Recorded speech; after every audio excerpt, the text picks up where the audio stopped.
말씀이 우리의 힘입니다. 샬롬, 오늘도 하나님의 말씀에 있는 모든 분들을 사랑하고 축복합니다.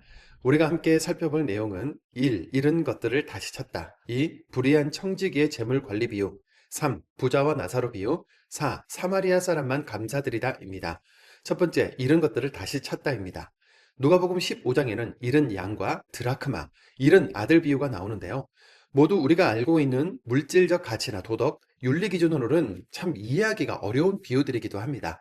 잃어버린 한 마리 양을 찾아 나서는 주인, 잃어버린 한 드라크마를 찾는 여자, 잃었다가 다시 돌아온 아들을 맞이한 아버지는 모두 어떤 수고와 대가를 지불하더라도 잃어버림 받은 그 영혼을 찾아 구원하는 것에 온 마음을 쏟아내고 있는 바로 우리 하나님을 가리키고 있기 때문에 인간의 논리로 설명하기가 어려운 겁니다. 본문의 당시 사회는 바리새인들과 율법 전문가들이 주도하고 이끌었는데 어느 날 예수님이 나타나서 사람들의 관심과 집중을 조명받다니 급기야에는 세리와 죄인들과 함께 어울리면서 그들까지도 회개시키시는 그 상황이 펼쳐지고 있었지요. 투덜거리며 눈꼬리가 올라가 있는 그 종교 지도자들에게 예수님은 이 비유를 통해서 가르쳐 주십니다. 누가복음 15장 7절과 32절입니다. 내가 너희에게 이르노니 이와 같이 죄인 한 사람이 회개하면 하늘에서는 회개할 것 없는 의인 99으로 말미암아 기뻐하는 것보다 더하리라. 이 내 동생은 죽었다가 살아났으며 내가 잃었다가 얻었기로 우리가 즐거워하고 기뻐하는 것이 마땅하다 하니라. 믿어 본 적이 없는 사람, 그리고 믿다가 낙심에 쓰러져 있는 사람, 또는 잘 믿고 있는 줄 알았지만 사실은 그렇지 않은 큰아들과 같은 사람이 정말 많지 않습니까? 예수님 입장에서는 모두 스스로 돌아오거나 찾아질 수 없는 잃어버린 영혼들과 같지요. 우리는 그들을 위해서 기도하며 그들이 돌아올 때 주님과 함께 기뻐할 수 있기를 바랍니다. 두 번째, 불의한 청지기의 재물 관리 비유입니다. 비유 중에 해석이 어렵고 이해가 가지 않는 대표 주제 중 하나가 바로 오늘 본문에 등장하는데요. 그것은 불의한 청지기 비유입니다. 이 비유의 키워드는 첫째, 교훈, 둘째, 반어법, 셋째, 재물이 아니라 하나님께 마음을 두라는 건데요. 첫 번째, 교훈은 세상 사람들은 불의한 청지기처럼 먹고 사는 현세의 삶에 위해서도 이렇게 민첩하게 행동하는데 하나님의 자녀들은 내세가 존재한다는 것을 분명히 알고 있으면서도 그것을 바르게 준비하지 못하고 있다는 것을 짚어주고 교훈하기 위해 기록된 비유라는 겁니다. 두 번째로 반어법은 한 청지기가 현재의 주인에게 미움을 받아 해고될 위기에 처했지 않습니까? 그러자 해고되고 난 이후에도 자기가 죄취업할 수 있도록 여러 방법을 모색하다가 주인과 관계하던 여러 거래처 사장님들의 외상 금액을 낮추도록 장부를 조작해 주었죠. 많은 외상 금액, 즉 큰 빚을 탕감받은 사장님 중에 한 사람에게 취업을 청탁할 계획이었던 건데요. 여기까지는 이해가 어렵지 않고 지금 세상에서도 있을 법한 일들이지 않습니까? 그런데 자기 외상 장부를 조작하는 그 불의한 청지기를 칭찬하는 집주인, 그리고 그런 불의한 청지기의 행동을 오히려 독려하시는 것 같은 예수님을 우리가 어떻게 이해해야 하느냐는 거죠. 누가복음 16장 9절입니다. 내가 너희에게 말하노니 불의의 제물로 친구를 사기라. 그리하면 그 제물이 없어질 때에 그들이 너희를 영주할 처소로 영접하리라. 이 16장 9절의 말씀은 예수님의 조소적인 표현, 사실은 반어법으로 읽어야 합니다. 부모들이 자녀들의 어떤 잘못된 행동에 대해서 이야기를 할 때 잘한다, 계속 그렇게 해 라는 표현을 할 때가 있지 않습니까? 그런데 이 말은 반대로 그건 잘못된 행동이니까 앞으로는 그렇게 하지 말라는 의미가 있지요. 예수님은 이 세대의 사람들이 올바르지 않은 재물로 친구를 사귀더라도 그것이 좋은 결과로 이어지지 않을 것이다. 결국 영원한 천막인 지옥, 죽음으로 가게 된다. 버림받게 되어 있다 라고 말씀하시는 겁니다. 반어법이라는 것을 알고 읽어야 10절부터 충성된 사람에 대한 설명과 연결이 되는데요. 누가복음 6장 10절입니다. 지극히 작은 것에 충성된 자는 큰 것에도 충성되고 지극히 작은 것에 불의한 자는 큰 것에도 불의하니라. 원래 주인의 장부를 조작한 사람을 진짜로 신뢰하고 다시 장부를 맡길 거래처 사장님이 없는 것처럼 전체적인 흐름 속에서 말씀을 읽어야만 보이는 메시지들을 발견하실 수 있기를 바랍니다. 마지막 키워드는 재물이 아니라 하나님께 마음을 두라는 건데요. 누가복음 16장 13절입니다. 집 하인이 두 주인을 섬길 수 없나니 혹 이를 미워하고 저를 사랑하거나 혹 이를 중히 여기고 저를 경히 여길 것임이니라. 너희는 하나님과 재물을 겸하여 섬길 수 없느니라. 우리 그리스도인은 먹고 사는 재물에 온 마음을 두느라 많이 가지려 하고 부자 되기만 바라는 그 세상의 흐름을 따라갈 것이 아니라 재물을 하늘에 쌓는 훈련을 해야 한다. 재물의 참 주인 되시는 하나님께 내 마음을 두어야 한다. 그러면 하나님이 우리를 당신 나라의 청지기로 세우실 것이라는 겁니다. 세 번째, 부자와 나사로 비유입니다. 부자와 나사로의 이야기는 누가복음에만 나오는 이야기인데요. 이야기처럼 되어 있기 때문에 읽고 이해하는 데 큰 어려움은 없으실 겁니다. 먼저 이 비유에서 우리가 발견할 점은 사후세계, 즉 천국과 지옥이 있다. 천국과 지옥은 서로 오갈 수가 없다. 천국과 지옥으로 가는 기준이 있다는 점들입니다. 그런데 여기서 잠깐입니다. 부자는 지옥이고 가난한 거지였던 나사로는 무조건 천국에 간 것일까요? 물론 그것은 전적으로 하나님의 영역입니다만, 다만 우리가 앞에서 읽은 말씀에 따르면 하나님은 어떤 수고와 가치를 지불하고서라도 영혼을 구원하시려는 분이었죠. 그런데 부자가 지옥에 가 있는 것은 그가 부를 축적한 과정, 축적한 이후의 삶이 다 반영된 것이라는 유추를 할 수 있습니다. 우리 주님은 구원자시고 동시에 심판주시라는 부분 기억하면서 삶으로 예배의 제단을 쌓아야 한다는 것이죠.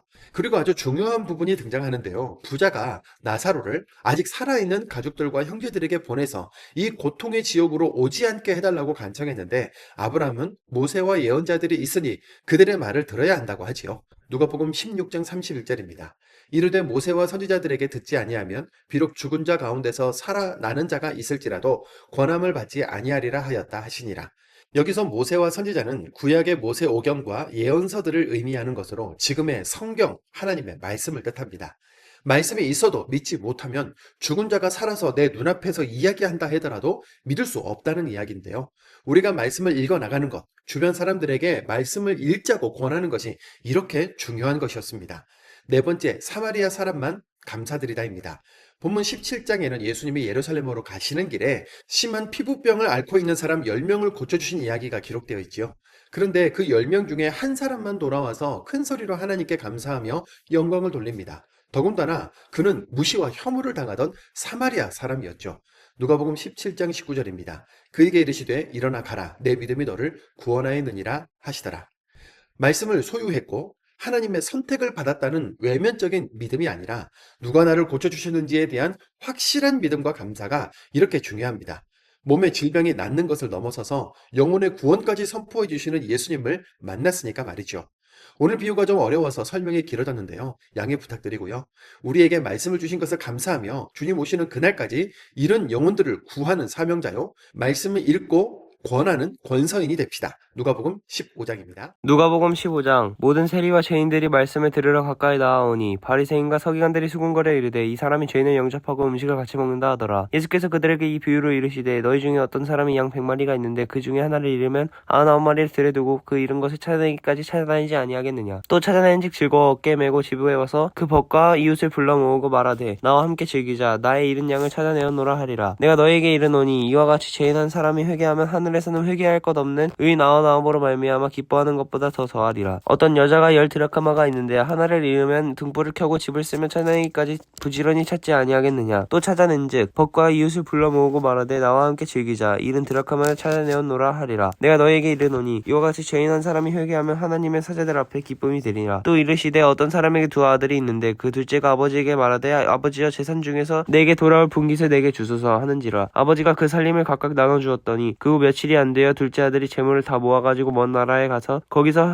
허랑방탕하여 그 재산을 낭비하더니 다 없앤 후 그 나라에 크게 흉년이 들어 그가 비로소 궁핍한지라. 가서 그 나라 백성 중 한 사람에게 붙여 사니 그가 그를 들로 보내어 돼지를 치게 하였는데 그가 돼지 먹는 쥐염 열매로 배를 채우고자 하되 주는 자가 없는지라. 이에 스스로 돌이켜 이르되 내 아버지에게는 양식이 풍족한 품꾼이 얼마나 많은가. 나는 여기서 주려 굶는구나. 내가 일어나 아버지께 가서 이르기를 아버지 내가 하늘과 아버지께 죄를 지었사오니 지금부터는 아버지의 아들이라 일컬음을 감당하지 못하겠나이다. 나를 품꾼의 하나로 보소서 하리라 하고 이에 일어나서 아버지께로 돌아가니라. 아직도 거리가 먼데 아버지가 그를 보고 측은히 여겨 달려가 목을 안고 입을 맞추니 아들이 이르되 아버지 내가 하늘과 아버지께 죄를 지었사오니 지금부터는 아버지의 아들이라 일컬음을 감당하지 못하겠나이다 하나. 아버지는 종들에게 이르되 제일 좋은 옷을 내어다가 입히고 손에 가락지를 끼우고 발에 신을 신기라. 그리고 살찐 송아지를 끌어다가 잡으라. 우리가 먹고 즐기자. 이 내 아들은 죽었다가 다시 살아났으며 내가 잃었다가 다시 얻었노라 하니 그들이 즐거워하더라. 마다들은 밭에 곁에 있다가 돌아와 집에 가까이 왔을 때 봉합갑 춤추는 소리를 듣고 한 종을 불러 이 무슨 일인가 물은데 대답하되 당신의 동생이 돌아왔음에 당신의 아버지가 건강한 그를 다시 맞아들게 됨으로 인하여 살찐 송아지를 잡았나이다 하니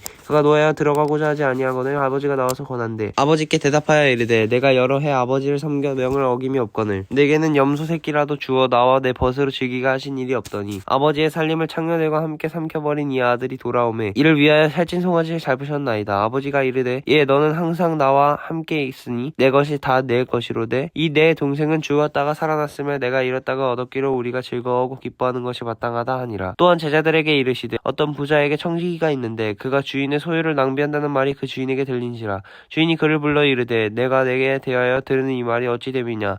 내가 보던 일을 세마라. 청지기 직무를 계속하지 못하리라 하니 청지기가 속으로 주인이 내 직분을 빼앗으니 내가 무엇을 할까. 땅을 파자니 힘이 없고 비를 먹자니 부끄럽구나. 내가 할 일을 알았도다. 이렇게 하면 직분을 빼앗긴 후에 사람들이 나를 자기 집으로 영접하리라 하고 주인에게 빚진 자를 일일이 불러다가 먼저 온 자에게 이르되 내가 내 주인에게 얼마를 빚졌느냐. 말하되 기름 100마리니이다. 이르되 여기 내 증서를 가지고 빨리 앉아 50이라 쓰라 하고 또 다른 이에게 이르되 너는 얼마나 빚졌느냐. 이르되 밀 100석이니이다. 이르되 여기 내 증서를 가지고 80이라 쓰라 하였는지라. 주인이 이 옳지 않은 청지기가 이를 지혜 있게 하였으므로 칭찬하였으니 이 세대의 아들들이 자기 시대에 있어서는 빛의 아들들보다 더 지혜로움이니라. 내가 너에게 말하노니 불의의 재물로 친구를 사귀라. 그리하면 그 재물이 없어질 때에 그들은 너희를 영주할 처소로 영접하리라. 지극히 작은 것에 충성된 자는 큰 것에도 충성되고 지극히 작은 것에 불의한 자는 큰 것에도 불의하니라. 너희가 만일 불의한 재물에도 충성하지 아니하면 누가 참된 것으로 너희에게 맡기겠느냐. 너희가 만일 남의 것에 충성하지 아니하면 누가 너희의 것을 너희에게 주겠느냐. 지파인이 두 주인을 섬길 수 없나니 혹 이를 미워하고 저를 사랑하거나 혹 이를 중히 여기고 저를 경히 여길 것임이니라. 너희는 하나님과 재물을 겸하여 섬길 수 없느니라. 바리새인들은 돈을 좋아하는 자들이라. 이 모든 것을 듣고 비웃거늘 예수께서 이르시되 너희는 사람 앞에서 스스로 옳다 하는 자들이나 너희 마음을 하나님께서 아시나니 사람 중에 높임을 받는 그것은 하나님 앞에서 미움받는 것이라. 율법과 선지자는 요한의 때까지요 그 후부터는 하나님의 나라의 복음이 전파되어 사람마다 그리로 침입하느니라. 그러나 율법의 한 획이 떨어짐보다 천지가 없어짐이 쉬우니라. 무릇 자기 아내를 버리고 다른 데 장가드는 자도 가늠함이요 무릇 버림당한 여자에게 장가드는 자도 가늠함이니라. 한 부자가 있어 자색 옷과 고운 베옷을 입고 날마다 호화롭게 즐기더라. 그런데 나사로라 이름하는 한 거지가 헌데 투성이로 그의 대문 앞에 버려진 채 그 부자의 상에서 떨어지는 것으로 배불리려 하며 심지어 개들이 와서 그 헌데를 핥더라. 이에 그 거지가 죽어 천사들에게 받들려 아브라함의 품에 들어가고 부자도 죽어 장사되매 그가 음부에서 고통 중에 눈을 들어 멀리 아브라함과 그의 품에 있는 나사로를 보고 불러 이르되 아버지 아브라함이여 나를 긍휼히 여기사 나사로를 보내어 그 손가락 끝에 물을 찍어 내 혀를 서늘하게 하소서. 내가 이 불꽃 가운데서 괴로워하나이다. 아브라함이 이르시되 예 너는 살았을 때 좋은 것을 받았고 나사로는 고난을 받았으니 이것을 기억하라. 이제 그는 여기서 위로를 받고 너는 괴로움을 받느니라. 그뿐 아니라 너희와 우리 사이에 큰 구렁텅이가 놓여있어 여기서 너희에게 건너가고자 하되 갈 수 없고 여기서 우리에게 건너올 수도 없게 하였느니라. 이르되 그러면 아버지여 구하노니 나사로를 내 아버지의 집에 보내소서. 내 형제 5이 있으니 그들에게 증언하게 하여 그들로 이 고통받는 곳에 오지 않게 하소서. 아브라함이 이르되 그들에게 모세와 선지자들이 있으니 그들에게 들을지니라. 이르되 그렇지 아니하니이다. 아버지 아브라함이여 만일 죽은 자에게서 그들에게 가는 자가 있으면 회개하리이다. 이르되 모세와 선지자들에게 듣지 아니하면 비록 죽은 자 가운데서 살아나는 자가 있을지라도 권함을 받지 아니하리라 하였다 하시니라. 17장 예수께서 제자들에게 이르시되 실족하게 하는 것이 없을 수는 없으나 그렇게 하게 하는 자에게는 화로다. 그가 이 작은 자 중에 하나를 실족하게 할진대 차라리 연자 맷돌이 그 목에 매어 바다에 던져지는 것이 나으리라. 너희는 스스로 조심하라. 만일 내 형제가 죄를 범하거든 경고하고 회개하거든 용서하라. 만일 하루에 7번이라도 내게 죄를 짓고 7번 내게 돌아와 내게 회개하노라 하거든 너는 용서하라 하시더라. 사도들이 주께 여짜오되 우리에게 믿음을 더하소서 하니 주께서 이르시되 너희에게 겨자씨 하나일 만한 믿음이 있었더라면 이 뽕나무더러 뿌리가 뽑혀 바다에 심기어라 하였을 것이요 그것이 너희에게 순종하였으리라. 너희 중 누구에게 밭을 갈거나 양을 치거나 하는 종이 있어 밭에서 돌아오면 그더러 곧 와 앉아서 먹으라 말할 자가 있느냐. 도리어 그더러 내 먹을 것을 준비하고 띠를 띠고 내가 먹고 마시는 동안에 수종 들고 너는 그 후에 먹고 마시라 하지 않겠느냐. 명한 대로 하였다고 주에게 감사하겠느냐. 이와 같이 너희도 명령받은 것을 다 행한 후에 이르기를 우리는 무익한 종이라. 우리가 하여야 할 일을 한 것뿐이니라 할지니라. 예수께서 예루살렘으로 가실 때에 사마리아와 갈릴리 사이로 지나가시다가 한 마을에 들어가시니 나병 환자 10명이 예수를 멀리 서서 소리를 높여 이르되 예수 선생님이여 우리를 불쌍히 여기소서 하거늘 보시고 이르시되 가서 제사장들에게 너희 몸을 보이라 하셨더니 그들이 가다가 깨끗함을 받은지라. 그중 한 사람이 자기가 나은 것을 보고 큰 소리로 하나님께 영광을 돌리며 나와 예수의 발 아래에 엎드려 감사하니 그는 사마리아 사람이라. 예수께서 대답하여 이르시되 10사람이 다 깨끗함을 받지 않았느냐? 그 9은 어디 있느냐? 이 이방인 외에는 하나님께 영광을 돌리러 온 자가 없느냐 하시고 그에게 이르시되 일어나 가라 내 믿음이 너를 구원하였느니라 하시더라. 바리새인들이 하나님의 나라가 어느 때에 임하나이까 묻거늘 예수께서 대답하여 이르시되 하나님의 나라는 볼 수 있게 임하는 것이 아니오 또 여기 있다 저기 있다고도 못하리니 하나님의 나라는 너희 안에 있느니라. 또 제자들에게 이르시되 때가 이르리니 너희가 인자의 날 하루를 보고자 하되 보지 못하리라. 사람들이 너희에게 말하되 보라 저기 있다 보라 여기 있다 하리라. 그러나 너희는 가지도 말고 따르지도 말라. 번개가 하늘 아래 이쪽에서 번쩍 이어 하늘 아래 저쪽까지 비침같이 인자도 자기 날에 그러하리라. 그러나 그가 먼저 많은 고난을 받으며 이 세계에게 버림되어야 할지니라. 노아의 때에 된 것 같이 인자의 때에도 그러하리라. 노아가 방주에 들어가던 날까지 사람들이 먹고 마시고 장가되고 시집가더니 홍수가 나서 그들이 다 멸망시켰으며 또 롯의 때와 같으리니 사람들이 먹고 마시고 사고 팔고 심고 집을 짓더니 롯이 소돔에서 나가는 날에 하늘로부터 불과 유황이 비오듯 하여 그들을 멸망시켰느니라. 인자가 나타나는 날에도 이러하리라. 그 날에 만일 사람이 지붕 위에 있고 그의 세간이 그 집 안에 있으면 그것을 가지러 내려가지 말 것이요 밭에 있는 자도 그와 같이 뒤로 돌이키지 말 것이니라. 롯의 철을 기억하라. 무릇 자기 목숨을 보전하고자 하는 자는 잃을 것이요 잃을 자는 살리니라. 내가 너희에게 이르노니 그 밤에 둘이 한 자리에 누워 있으며 하나는 데려감을 얻고 하나는 버려둠을 당할 것이요 두 여자가 함께 맷돌을 갈고 있으며 하나는 데려감을 얻고 하나는 버려둠을 당할 것이니라. 그들이 대답하여 이르되 주여 어디 오니이까? 이르시되 죽음 있는 곳에서는 독수리가 모이느니라 하시니라.